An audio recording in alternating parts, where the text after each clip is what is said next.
on that. Yeah. What do you think, Kyle? I mean, we've heard this arm fatigue thing a few weeks ago. It's interesting. I was at minicamp. I didn't see Mike Silver. I was at minicamp. I didn't see Colin Cowherd. So now, and what I did see was I saw Trey throw dimes in the red zone the second to last day of minicamp. And in the final day of minicamp, he hit 2 deep balls, receivers who didn't even break stride. I mean, it was a flat dime on the run, perfect Russell Wilson drop it in the bucket, deep ball. So I'm not saying that every pass was like that none of his passes wobbled and that everything was exactly on time and hitting guys in stride. I didn't see that. But I stood there, and I feel like I know what I'm watching. I didn't see a guy who was like alarmingly inaccurate by any stretch.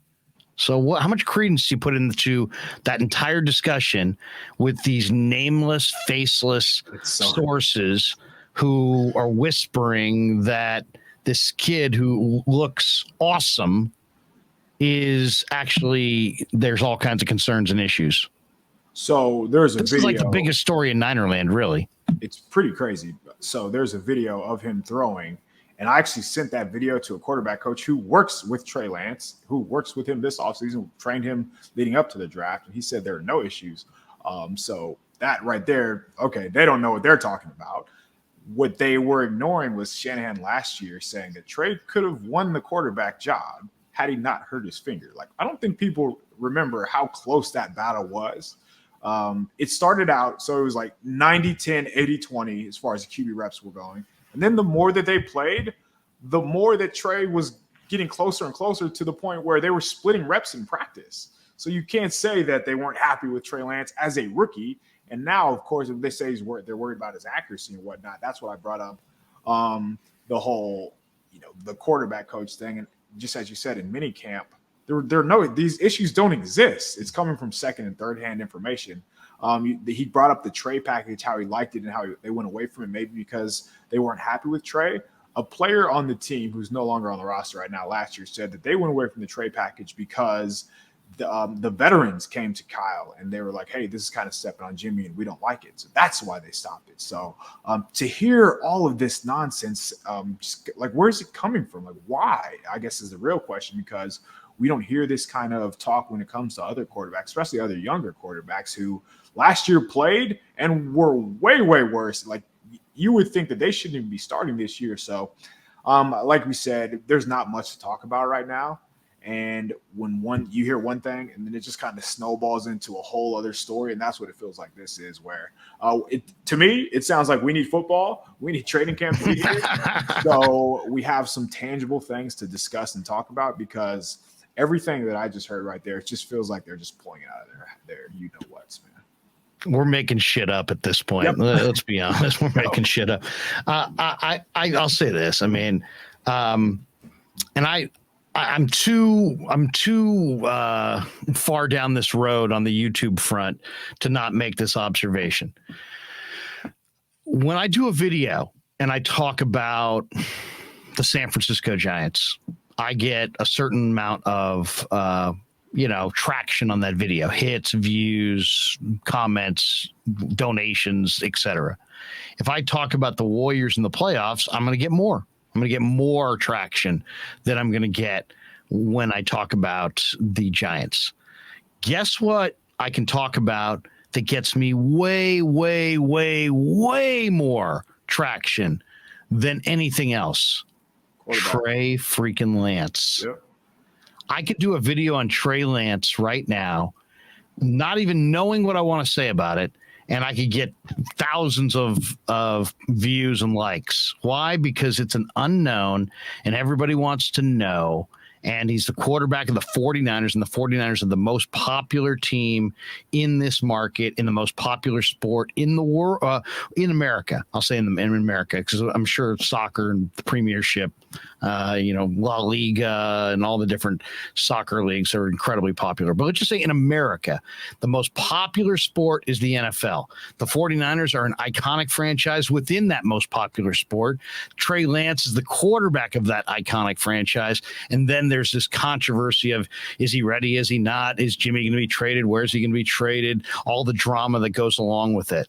So, but I'm not naive enough to think that all of a sudden there's all these, somewhat controversial videos with like secondhand information and hearsay sources.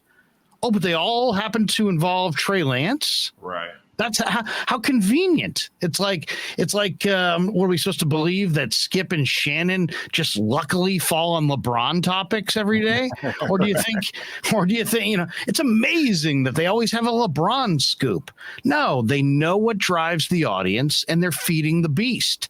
And that's all that I'm taking from this, is that Trey Lance gets hits, Trey Lance gets views, Trey Lance produces money, revenue. And that's, at the end of the day, that's what everybody wants to do. They want to justify themselves, give themselves relevance, make money for their parent company, blah, blah, blah, blah, blah. So I don't believe anything on Trey Lance, good or bad, that's coming out right now, because it's not based on anything.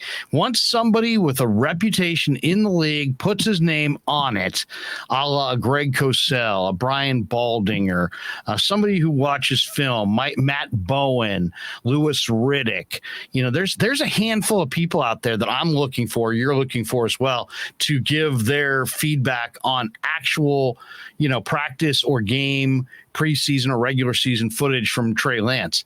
But this arm fatigue and whispers and he's not ready. It's just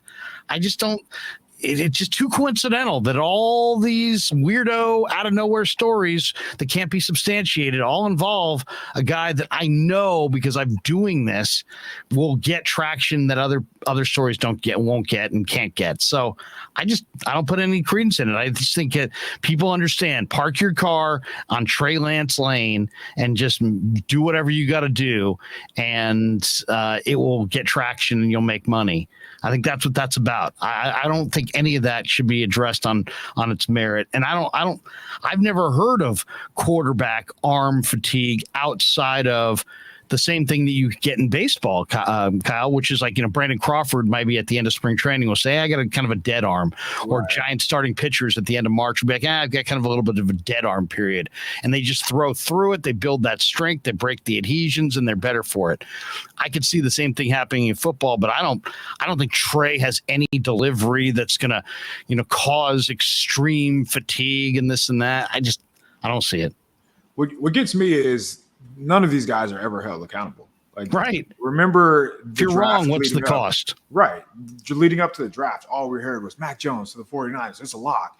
And like, the signs weren't pointing to Mac Jones, but all we heard was, it's going to be Mac. Don't you worry. It's going to be Mac. And then once it was Mac, nothing. Like, all that disappeared. None of them had to say, oh, sorry, I was wrong. They just kept it moving like nothing happened. And it feels like the exact same thing here, where whenever they talk down on Trey Lance, they will reference like one or two throws from last year or his completion percentage, ignoring everything else, ignoring that he didn't get a chance to practice, didn't get a chance to just take control of the team leading up to those starts, like for multiple weeks. And that matters when you're a quarterback. But again, when Trey Lance throws for 30 touchdowns this year and the 49ers win 11 games, those critics that have been talking for the last like couple months now, it's been building. It's like they're getting a train, they're rolling now on this Trey Lance talk.